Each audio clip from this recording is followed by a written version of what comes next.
2025 IPL match number 27 SRH versus Punjab. ఈ match Rajiv Gandhi international స్టేడియంలో జరగబోతుంది. మరి మ్యాచ్ లోనైనా ఎస్ఆర్హెచ్ ఓపెనర్స్ బాగా ఆడతారో లేదో చూడాలి. ఎస్ఆర్హెచ్ ఓపెనర్స్ ఎప్పుడైతే బాగా పర్ఫామ్ చేశారో అప్పుడు ఎస్ఆర్హెచ్ టీం మాక్సిమం మ్యాచెస్ గెలిచారు. లేదా పంజాబ్ ఓపెనర్స్ విధ్వంసం సృష్టిస్తారో చూద్దాం. రాజీవ్ గాంధీ స్టేడియంలో పిచ్ బ్యాటింగ్ కు అనుకూలిస్తుంది. ఇన్నింగ్స్ స్టార్టింగ్ లో ఫాస్ట్ బౌలర్స్ కు కొంచెం మూవ్మెంట్ అనేది దొరుకుతుంది.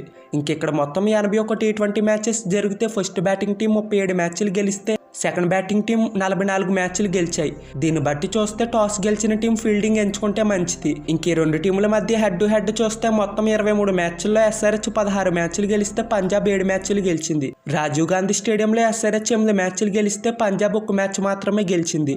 రెండు టీంల ప్లేయింగ్ 11 గమనిస్తే ఈ మ్యాచ్ లో హర్షల్ పటేల్ ఫిట్ గా ఉంటే తను ఆడే ఛాన్స్ ఉంది. అలాగే రాహుల్ చహార్ కూడా ఆడే ఛాన్స్ ఉంది. సిమర్జిత్ సింగ్ లాస్ట్ మ్యాచ్ లో ఎక్స్పెన్సివ్ గా ప్రూవ్ అయ్యాడు. ఈ మ్యాచ్ లో తను ఆడతాడో లేదో అనేది చెప్పలేం.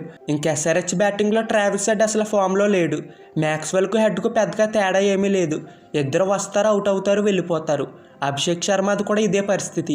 నితీష్ కుమార్ రెడ్డి కూడా ఫామ్ లోకి రావాల్సిన అవసరం ఉంది. పంజాబ్ టీం ప్లేయింగ్ 11 చూస్తే లాస్ట్ మ్యాచ్ లో ఆడిన టీంతో ఆడే ఛాన్స్ ఉంది. ప్రియాన్ షారియా కూడా డెఫినెట్లీ కొడతాడని ఏం చెప్పలేం. తను ఒక మ్యాచ్ బాగా ఆడితే ఇంకో మ్యాచ్ లో ఆడట్లేదు. ప్రభు సిమ్రన్ సింగ్ది కూడా ఇదే పరిస్థితి.